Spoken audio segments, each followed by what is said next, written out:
segue to one of the biggest stories of the day. This happened late yesterday, but I was in the midst of doing what I do, so I figured we cover it today. Rumors were going around. Well, first of all, we knew Warner Bros. Was up for sale. For those unaware, Warner Bros. Is one of the big three Hollywood studios. It's Warner Bros., Sony, Paramount. Those three companies hold all the largest IPs in film. But Warner Bros., you know, they've fallen on hard times. I'm not gonna lie. They're not a little, they're a lot of poor. Which is fascinating considering Warner Bros. Has some of the most historic IPs in the world, but they just keep fucking it up. I can't speak too much to what's going on in film. I mean, I know they just had Superman, that was successful, but outside of that, I don't know what else has been successful for them. Shout out to Mexican Hustler with the 5 gifted subs. What I can talk about, because this is a gaming space, is the gaming side of Warner Bros. Has not been very good. In the last 10 years, they've taken a lot of L's. In the last 10 years, they've only gotten one major W, and that has been, what's the name? Harry Potter, the Hogwarts Legacy. But other than that, Suicide Squad killed the Justice League, Multiverses, what's the name being Wonder Woman being canceled, but I'm trying to forget. Oh, Mortal Kombat 1 was a failure. That was a flop for Mortal Kombat. Gotham Knights, they just been putting out L after L after L after L. Shadow of War was a hit. When did Shadow of War come out? Was that how? Shadow of War. What's the release date? 2017. Okay, I guess you can count that because we're 2 years. I mean, that was 8 years ago. But yeah, if you want to count Shadow of War, you know what? And you know what's funny? I'm gonna give it a half W. I can't even give it a full-blown W because let's not forget the drama surrounding this game. This was almost 10 years ago, and let's not forget when the game came out, it was ruined by microtransactions. So it depends on who you ask. At its core, it was a good game, but let's not forget they fucked this game up. So I don't know if we can really count this one, man. That last third of the game was horrible, bro. It was super grindy. You could tell that they were trying to get you to buy microtransactions, man. Shadow of Mordor 2. Well, that goes without saying, but Shadow of Mordor would definitely be 10 years because Shadow of War is the sequel. But anyways, that's not the point. The point is Warner Bros. Is not in great financial shape. So in the past week, a story came out that they're looking to sell. Rumor was Paramount had their hand in it. The Saudi investment firm had their hand in it, as well as Netflix. And it looks like, and because, you know, people are spreading misinformation. This deal is not 100% gone through. Yo, shout out to Majin with the $10 super chat. Appreciate you. We have a top bidder. There has been a handshake because I know motherfuckers don't read articles. Netflix and Warner Bros. Have reached a tentative agreement, meaning they dapped each other up. And now they're trying to work out the details, but there are people that are trying to block this. I've seen some senators arguing antitrust, you know, monopoly. Paramount is really pissed. They're trying to make an even bigger bid, but it's looking like Netflix is going to get Warner Bros. Here, I don't talk too much about film, just a little bit. I mainly talk about gaming, and it's going to affect it. But first, let's talk about this buyout as a whole, because I personally don't think this is a good thing. I think more competition is always better. And with Netflix has proven that they're not a pro-consumer company. I mean, they don't like you sharing accounts. Every year they jack up the price. I don't think their original content has gotten better over the years. I still feel like they peaked with that era of Orange is the New Black, House of Cards, Narcos. I feel like around that time of Narcos, that's when they were really like at their peak, and they've dropped hits since because you got Stranger Things as well. But like they don't consistently drop bangers. I feel like it's just kind of like every once in a while, and then they're constantly moving the library around. They just become what once used to be a cheap alternative to Blockbuster and Hollywood Video has become a nuisance, and also the spawn of a bunch of other streaming apps that none of us can afford. And that's why a lot of us are searching for One Piece. So I don't think this is good with them buying out Warner Bros. Potentially, because it's going to give them even more power. And I think it also shifts the conversation to, does this mean it's a new big three of Paramount, Sony, and Netflix if they're absorbing Warner Bros? I don't know. K-pop Demon Hunter is pretty big, and Squid Game's all. Well, yeah, they're big. Yeah, you're right. They're big. They're big. Maybe in my personal taste, I feel like it peaked for me. But K-pop Demon Hunters and Squid Games, I'm not the demographic, but I'll give them that. Those are bangers. They are popular. But anyways, let's read about it.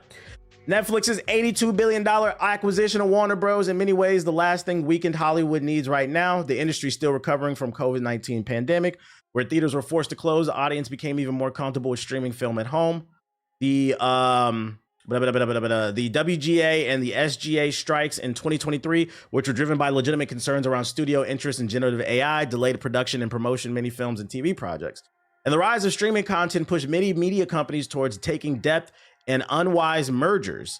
That's why we've had all these goddamn apps right there that they're mentioning. How can a troubled media company survive today? The answer seems to further consolidate. Amazon's $8.4 billion MGM takeover in 2022 heralded further deals like Skydance's $8 billion acquisition of Paramount, but Netflix's WB deal goes even further. It could fundamentally reshape the media industry as we know it, from theatrical moviegoing to existence of physical games, including physical media, including games, which I'm going to get to.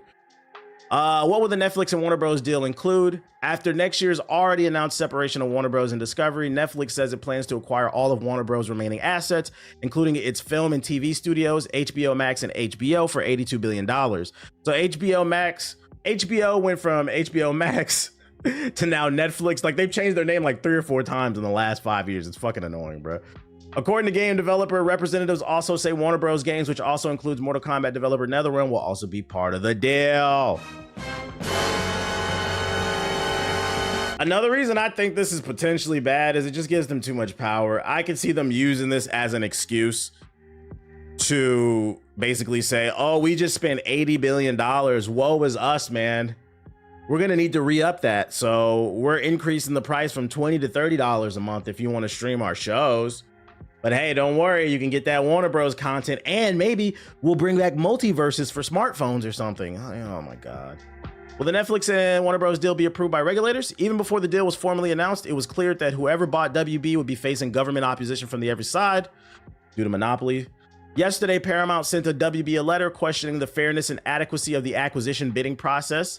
Afterwards, the New York Post reported that Paramount CEO, son of Trump boosting Oracle CEO Larry Ellison, met with the administration's officials to make his case for buying Netflix. As of this morning, the Trump administration news views the Netflix WB deal with heavy skepticism. That's right, guys. The White House wants their hands even more in Hollywood. Because I sure was about to say, before I even knew this and read this, I was about to say, it doesn't matter who wins this. It doesn't matter if it's Netflix or Paramount. It's going to be bad either way. It's too much power. Like in businesses always, a sector in business always thrives when there's 3 or more competitors. There will always be like the 2 main, and then you have like a strong third option. An example being like comic books. You got DC, Marvel, and the strong third option is Image, although I think Image in terms of quality is better than Marvel right now. Another conversation for another day. And then you also have Boom, you have Dark Horse, you have all these other different competitors. You always want more, but a big 3, you always want that at least to keep things. And that's why I said y'all should not be rooting for the downfall of Xbox, regardless of how you do not want Sony to be the only one in charge. And I have an article explaining why later, but we're gonna get to that later. But anyways, on the other side of the aisle, Senator Elizabeth Warren has called the Netflix WB deal an anti-monopoly nightmare. She added, a Netflix Warner Bros. Would create one massive media giant with control of close to half of the streaming market. It could force you into higher prices, fewer choices over what and how to watch, and may put American workers at risk. Yeah.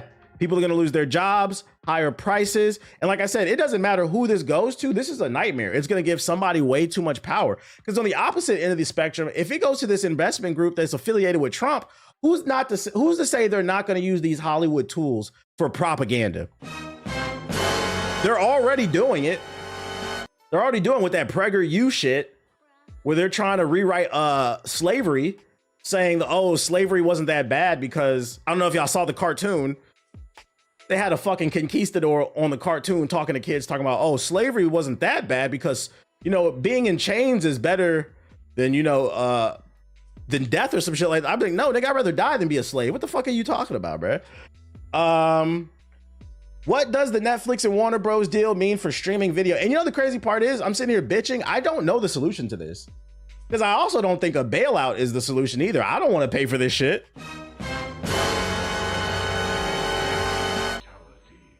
Maybe they should have did like a fire sale. Like sell off each individual IP or something like that instead of the entire fucking catalog. But anyways, according to the data from Just Watch, a combined Netflix and HBO would account for 33% of US streaming's video market, putting it ahead of Prime Video's 21% share. As of how the two media companies will coexist, Netflix says it will maintain Warner Bros. Current businesses, which includes HBO Max and HBO, theatrical releases for films, as well as movie and TV operations. I hope at bare minimum what I'm talking about is like planting a seed for some of y'all that don't understand why no one man should have all that power. Because once a little bit of that power dissolves, it becomes a power vacuum and we all get fucking fucked. What about DC Comics? I don't know, is DC Comics separate from Warner Bros? I know Warner Bros has the movies and the TV rights and like the video games, but I don't know if the books are under that umbrella as well. But that is a good question. I'm not sure about that one.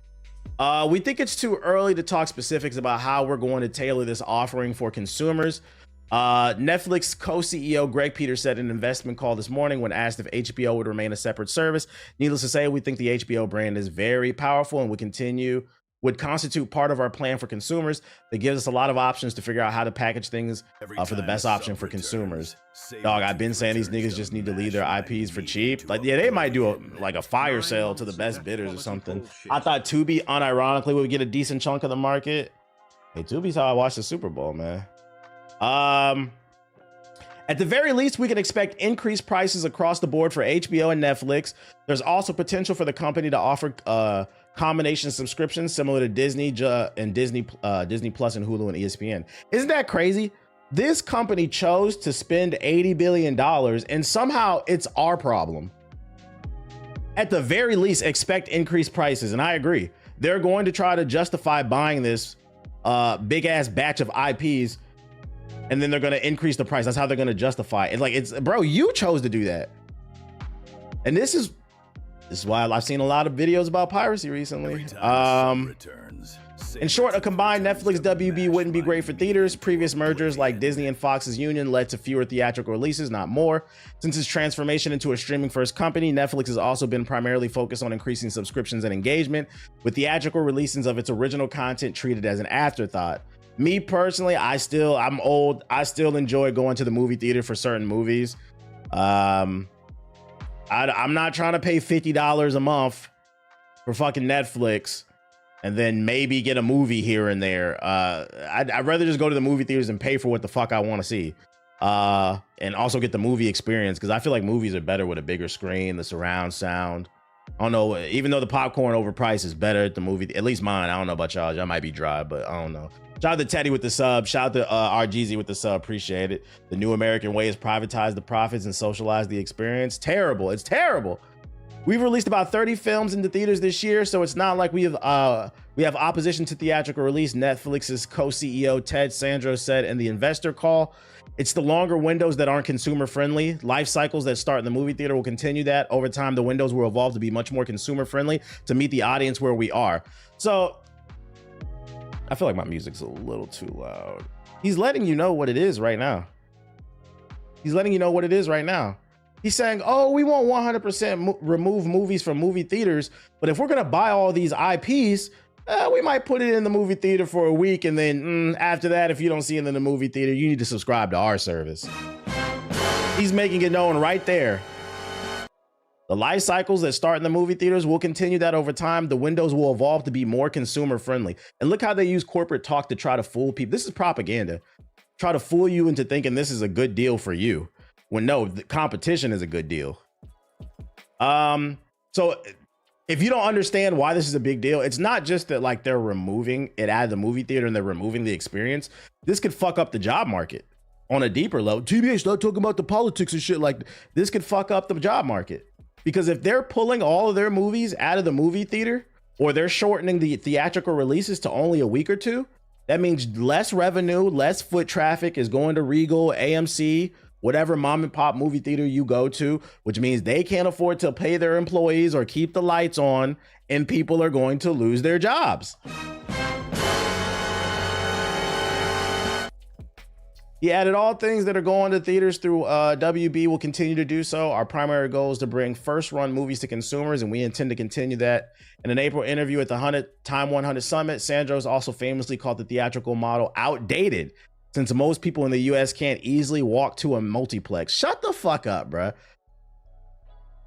Who's worried about walking to a multiplex? I drive to the movie theater. If I want to see a movie, I'm gonna see a movie. So I feel like the writing's right there. I feel like the writing is right there. I'm not going to read the rest of this because I kind of want to. The reason I even wanted to bring this up is I wanted to talk about the gaming aspect of it. We need to get to this part, bro. Shout out to Treason with the $5 super chat. He said Warner Bros. And Netflix just has licensings from DC for shows and movies and games. Don't think they can absolutely do anything with the characters. So it's just, that's what I thought. It's just licensings, but they don't 100% own it. Okay. So let's talk about the gaming side of things, because under Warner Bros., they have the license to the games. Netflix has announced it's acquiring Warner Bros. Deal for $82 billion. But let's get to the gaming side of this. So Warner Bros. Game Studios includes the likes of, it's the former half of the Netflix is set to acquire, with the transaction closing 12 to 18 months once the split takes place, subject to regulatory approvals. That's why I said it hasn't 100% gone through. The feds got to agree to let it fly. At the time of the split announcement, the CEO of Warner Bros. And Discovery said it will invigorate each company by enabling them to leverage their strengths and specific financial profiles. This will also allow each company to pursue important investment opportunities and drive shareholder value. Warner Bros. Game Studios includes the likes of Rocksteady from the Arkham series, NetherRealm with Mortal Kombat, and Avalanche Studios with Hogwarts Legacy. It's currently unknown how the gaming division of Warner Bros. Will be impacted by the Netflix acquisition. While gaming isn't mentioned specifically in the Netflix press release, games and consumer products and experiences were included during a webcast on the news, so they own it. Well, they will own it if this gets approved in the next 12 months. Hogwarts Legacy at the least was a huge revenue driver, and a sequel is extremely likely, while DC fans will surely be hopeful. Rocksteady is reportedly working on a new Batman game to follow, and that's the thing that they showed right there. Our mission has always been to entertain the world, said the CEO of Netflix, by combining Warner Bros. Incredible library of shows and movies from timeless classics and blah, blah, blah. I don't care about none of this. Let's talk about the gaming shit, man. All right, so I wanted to bring this up on the gaming side of things because this worries me. They own some of the biggest IPs in the gaming space. And we could see a universe where if the licenses carry over and they go to Netflix, oh my God. Y'all thought these fucking Warner Bros. Games were bad now? You thought Suicide Squad was bad now? Oh, they're gonna get worse. So for those unaware, Netflix has a gaming division, and it's fucking terrible. If you open up the Netflix app, there's a section in there where you can play games like Street Fighter 4 and a bunch of random mobile, Stranger Things mobile. They have their own dev teams, and they just make terrible fucking... Yesterday, I said I feel like the word slop gets used too much. This would be the correct time to use it. Netflix slop. They just make a bunch of random shitty mobile games that tie in with their popular TV shows. Just random 2D platformer Metroidvania games and shit that nobody fucking asked for.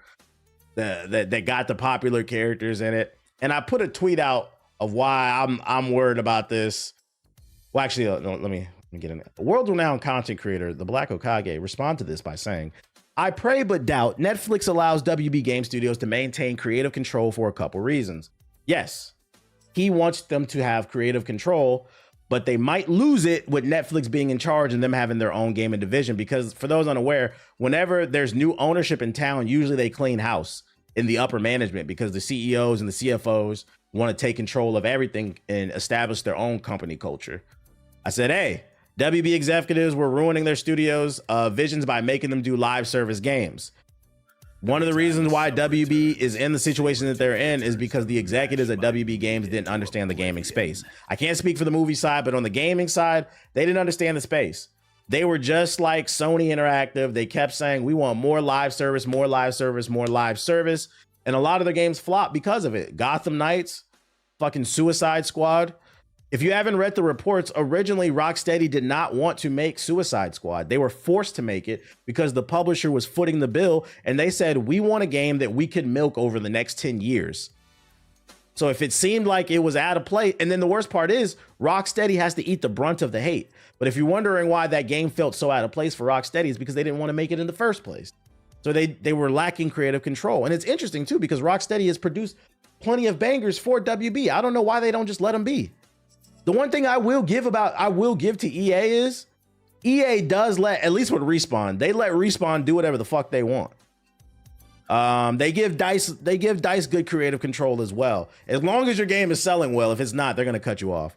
Anyways, and then B, and shout out to Firelord Rome with the sub. Because Netflix games division is ass. Nobody's trying to play their shitty mobile games. Exactly. I'm worried they're going to turn all the, like, imagine a world where they resurrect that canceled Wonder Woman game, but it's coming exclusively to the Samsung Galaxy S3. That's an awful world that I don't want to live in. Batman Arkham Mobile, where it's a Batman Arkham game on mobile phones.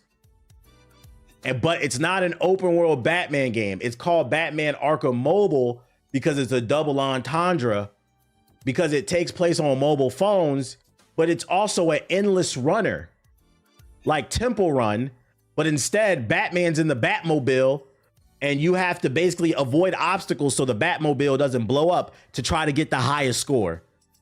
Imagine that. Netflix is just not proven they know what they're doing. So I don't want them touching any of these games. Mortal Kombat is already in a bad place. NetherRealm is not. We need Injustice 3 and we need them to be on their P's and Q's. We don't need them coming in. You said stop giving them ideas. I'm just talking. We don't need them to come in and fuck up Injustice 3 if it ever happens. And this is why it's worrisome from a gaming standpoint, but also, like I said, overall from a business standpoint. It's bad for the consumers because it's going to jack up the price of everything. People could potentially lose their jobs.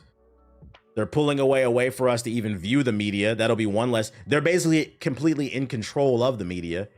It's just too much. It's a bad situation. And I'm gonna be honest, like I said earlier, this is one of those rare situations. I don't know the solution. Because if these assets go to any other company, it doesn't change the fact that it's still too much power for one man because Warner Bros. Owns so much. But also, I don't want to see a bailout. Us, the American people, should not be paying for Warner Bros. Mistakes because them niggas, don't forget that shit. Them niggas chose to make Suicide Squad, not me. So I don't know what the fucking solution is. All I know is I think there's a high probability the concept of Cyberpunk 2077 is only getting closer. You will rent everything and you will own nothing. And Netflix is gonna, I feel like Netflix is really the embodiment of you either die a hero or you live long enough to become the villain. Because in the beginning, Netflix was the hero that took on the juggernaut that was Blockbuster, and they added so much value to us because for $8 a month, you could watch everything. And then Hollywood saw how much money they were making and they pulled their properties off. They stopped licensing to Netflix. They started creating original properties, doing all this other stuff, and then they started regaining power. Now they pulling the account sharing, they buying up studios, and it could be a situation where, you know, a company that started off very pro-consumer is about to become anti-consumer, bro. Yeah, WB owns DC. They own the comics. DC Comics is a part of Warner Bros. Oh my God. We could see a situation where Netflix is like, hey, we see that Absolute Batman is one of the best-selling books of the year. For those unaware, not best comic book. Absolute Batman is in the top 10, I think it's in the top 5 New York best-selling books of the year. I can see a universe where Netflix is like, hey, we know there's only one story arc done in Absolute Batman with the Bane stuff. We haven't even fully, at this point of this stream, we haven't even fully introduced Absolute Joker, but let's go ahead and make a video game about it. Nah. As much as I like that shit, I like the story. No, we need more story arcs. Let's not, I can see them trying to milk it. And then they'll be like, they could ruin the writing because they'll be like, all right, so I got a concept. We know Absolute Batman's not done, but let's make an Absolute Arkham. and we need to intertwine it with the comic books. So like the story needs to coincide with one another where they're influencing each other. And now the book is getting fucked up. And it's a mobile game. And it's a mobile game on top of that. Yeah, they're going to pull a Crunchyroll. Yeah, Crunchyroll doing that goofy shit too, man. They also can foot the bill for a well-animated Absolute Batman show. Best case scenario. To be fair, yeah. And you know what? To be fair, maybe Netflix has our best interest at heart. Maybe this is a situation where Netflix is the Costco of media, where they're gonna buy up WB, they're gonna save the IPs, and they're just gonna do everything great by the book. They're not gonna increase the price. Matter of fact, they're gonna drop the price. They're gonna take their time and create original shows and movies based off Warner Bros. Comics. Maybe in games, maybe that could happen. But I'm not gonna lie, I give that a 10% chance, man. I give that a 10% chance. Yeah, that's gonna be wishful thinking. The good news is it's gonna take, like they said, 12 to 18 months to see how this fully plays out. Because this has to pass through and get approved, because this is such a big merger. The government has to approve this shit. So it could get denied. But even still, like if it gets denied, it could go to Paramount, and that could be worse. It could become a propaganda machine. Because a lot of people who are affiliated with Paramount are affiliated with the White House. We could have a situation where, remember Absolute Batman from last month, annual #1? What up, Dooms? Where he's fighting and beating up the Klans members. They could be like, yo, burn all those books. We're going to rewrite that one. And instead, we're going to make Absolute Batman a Klan member. And we're going to animate it. We're going to have him deporting people. Oh, my Lord, man. Oh, my God, man. I hope people understand this is why, at bare minimum, to bring it back to the consumer side of things, what I will say is this is why it's important to support the things that you like. Obviously, everybody's on a budget. You can't buy everything. But if there's something if there's art that you genuinely like, support it so that these companies don't go out of business and they need a fucking Obama bailout. Yeah, Paramount is MAGA'd out. Yeah, we would get MAGA Batman, bruh. They changed his suit from black to red, white, and blue. His axe would be red, white, and blue. For those who haven't read Absolute Batman, the bat symbol on his chest, it transforms into an axe that he pulls out. They'd make it red, white, and blue, and when he pulls it out, an eagle will fly by and screech and shit. Like, oh my Lord, bro, get this corny shit out of my fucking face, man. Gonna have Batman takes Hogwarts. Why is this shit like in fucking England and shit? Why can't Hogwarts be in Ohio? Like, oh my Lord. Instead, and like, let's change it to where they're not riding brooms. Like, let's do Quidditch in the Ford F-150, because like fossil fuels, clean oil, right? MAGA man, he'll be Owlman type shit. So yeah, that's what's going on. We will be keeping an eye. We will be keeping an eye on this story, how it's going to be turning out, because like I said, it's going to take another 12 to 18 months for this deal to go through. But right now, at this point in time, December 15th, 2025, there is a handshake. It is a halfway done deal. This will be interesting. You said, what was I thinking about in this profile picture? Eating pussy. No, I'm playing. No sex before marriage. I made that up. I would never do that. Console has been announced for 2XKO. Console update. Let's see. Is Black Hokage clips page ran by you? Yeah, that's me. I made that one. That one is me. Let me turn this. I have no presence. I have no presence on Twitter, so I made a clip page and I have an automation system posting there, because like Twitter's a good place to go viral, but the problem is I don't want clips all over my main Twitter page, so I made a separate one, and then, you know, every once in a while I'll retweet it or whatever. So if you want to follow it and support it, cool, but it's really just to try to garner a new audience. I just didn't want that shit all over my main feed. If I have something to say, I don't want to get lost with a bunch of clips. Let's get it. That I don't know, Ab.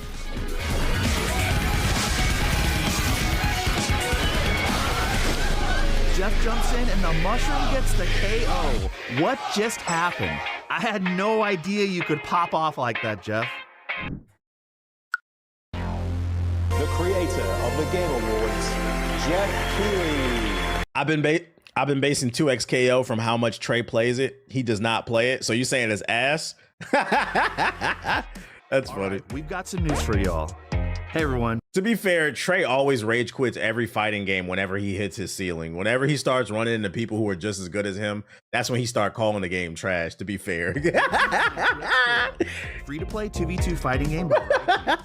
We're honored to be nominated for Best Fighting Game at the Game Awards, and we're ready to announce a big update for console players. 2XKO is coming to Xbox Series X and S and PlayStation 5 in January 2026. There you go. So literally next month, if you've been looking forward to this game, it's been exclusive to PC. It's coming to console, baby. To everybody who's been waiting for this, we are so excited to finally make it happen. And we've got one more thing to share. Tune in to the Game Awards on December 11th to get a first One Punch Man, the next 2XKO champion. Thanks again and see you at the It's funny because somebody in the chat literally just said that there's a lack of characters. They're announcing 2 more characters at the Game Awards. show.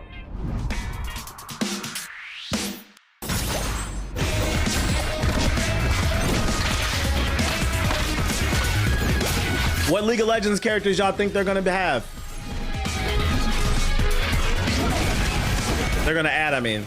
Yo, this design on this character, this wolf dude looks cool. Is that Finra? I don't play League. Is that what's his name? They need the only League of Legends character I know is Master Yi, because that's the only one I played. My 2 days of playing that game is Warwick. Maybe I'll try Warwick out. They need to add Master Yi. He got a sword. I need him Bessie from Arcane. They need to add Fiddlesticks, Wolverine looking combo. So yeah, it's coming to console. And the best part about it is, for those unaware, 2XKO is free to play. It features a new updated version of rollback netcode, rollback 2.0. That's being helmed by the same people that made the original, the Cannon brothers. So like they're improving it. So like don't act like there's nothing to play. Next month there will be a free game. And people seem to be loving it so far. They need to add the original champions first, to be honest. I don't think they'll do it that way. I think what they'll do is they'll go by, because the thing about the fighting games is like you have to put these combos in and balance the game out a lot. I think they're going to go by the most popular characters probably. They might throw in a dark horse here and there, but they're probably going to stick to, because it doesn't League have like 5,000 characters at this point. They're probably going to stick to the most popular characters because they want to get people on the game. That's why they put that damn, what's that dude, Timo or whatever. I don't play League, but I remember when he came out, everybody hated him. I remember people talking about that on social media. There's a reason they put him in this game. It's to get that visceral reaction from League of Legends fans. So they're not gonna just put a bunch of obscure characters in here. That's like saying, oh, they should make Marvel Token without Spider-Man. Like Spider-Man's got to be in a Marvel fighter. But what else I got for ya? Oh. Fans of fans of Ubisoft games. Yo, shout out to Clutch Bucket with the sub. Don't expect Rainbow Six Siege 2. Creative director explains why it's not happening. Rainbow Six Siege celebrated its 10th anniversary this month, which is crazy to say that this game did come out in 2015 for those who forgot. A milestone that many live service games haven't come close to matching. The tactical shooter launched in 2015 and it has evolved into a major attraction at esports tournaments across the globe, reaching 85 million players to date. To keep things fresh, Rainbow Six Siege's most transformative update yet went live earlier this year, prompting a surge of new and veteran players to hop into the game. But will we ever see Rainbow Six Siege 2? Speaking to GameSpot, creative director Alexander doesn't expect a sequel anytime soon, as Ubisoft aims to respect players' investment and keep the current game going for the foreseeable future. And this is the problem with live service games.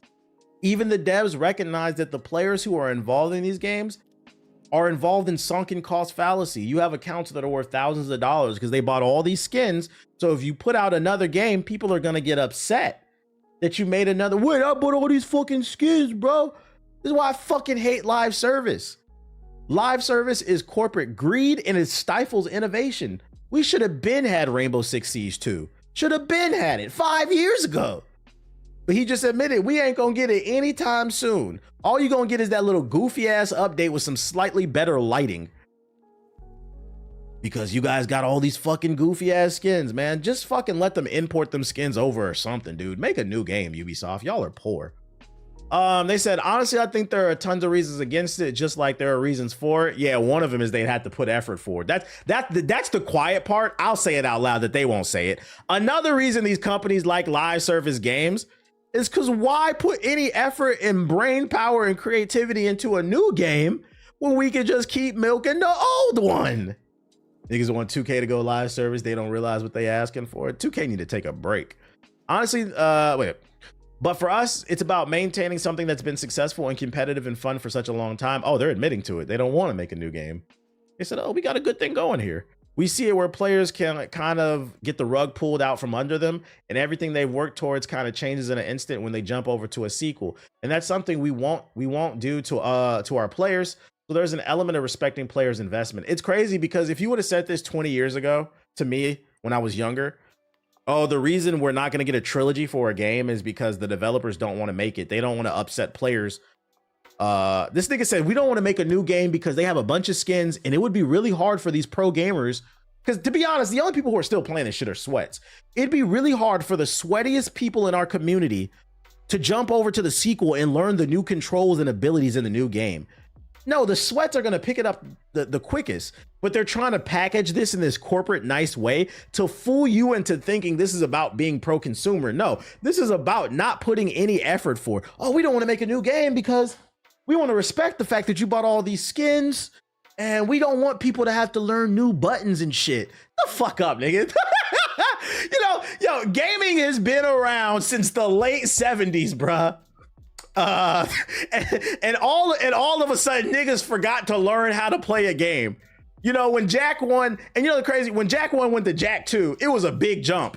It was a lot of new things to take in. For some reason, my young ass was able to adapt. I think I'll be able to adapt. It won't be that much different. Get the fuck out of here. They just don't want to spend the money to make a new game. It's crazy because if you make a new game, you'll generate a bunch of money because you're generating hype. It's fucking goofy. So if you're looking forward to it, and it's a shame because to be fair, I was a big fan of Rainbow Six Siege, but for me, I wouldn't even go. I don't know the current state of this game, but me personally, I wouldn't call this game trash. To be fair to Ubisoft, for me, it just ran its course. If you've been in this stream for a while, you know I was on this game hardcore. We played this from 2015 to like 2018 hardcore, and then I played a little bit. I let it linger 2019, but I was pretty much done after like 2019. It just ran its course for me, just like Apex. It ran its course. Matter of fact, Apex came out in 2019, so that's when I started playing. It just ran its course for me, but it was a good game. I'm sick of it. Make a new one. Shit, that's when I found you for real when you started. See? Them Seas nights were gold. Yeah, it was a lot of stupid shit going on. A lot of funny moments. That's facts. I wish Ubisoft would go back to... I wish Ubisoft would remember who they were. We loved you guys because you guys were actually pushing boundaries, man. Fucking unfortunate. Anime related, new Dragon Ball movie may be coming. Dragon Ball fans who are waiting for the Genki. Oh my God, event in January to learn about the latest announcements for the franchise may have just gotten the biggest spoiler possible. And a throwaway comment during the Kosa Kosa podcast, historical Dragon Ball editor Torimisha teased that there is a new movie in the works. His exact words were, "You can look forward to the next Dragon Ball movie," as reported by them on Twitter, who also uploaded the specific clip from the show. So I mean, you know, if you're fans of Dragon Ball, another movie's coming if you care. One second. Some community deserve the way companies treat them. At the end of the day, if they didn't buy that shit that's thrown at them, they wouldn't be getting the slop. No, that's real shit. Rainbow Six Siege lived long enough to become the villain because it started off as a hardcore military tactical shooter, and it's just like it's another Fortnite. They got anime characters running around, busting through walls like SWAT teams and shit. Niggas playing as Goku and Naruto. Like, I don't want to do that. Like, I want to be Jaeger. So we fighting Black Frieza? Who knows what we fighting, but don't be surprised in the next 2 years when they announce something fully. Speaking of an anime, a second season of Tanya's coming. Yeah, I peeped. Definitely going to be checking that out whenever that drops. And who asked for this news? Discussing Films tweeted out the first teaser for the re-release of Avengers Endgame, returning to theaters in September 25th, 2026. This is how you know Marvel is falling off. These niggas is doing greatest hits. Like, hey man, I know our last few movies have been pretty fucking mid, but you guys remember Endgame? They dropped a trailer for a movie we've already seen. They're pulling a Morbius.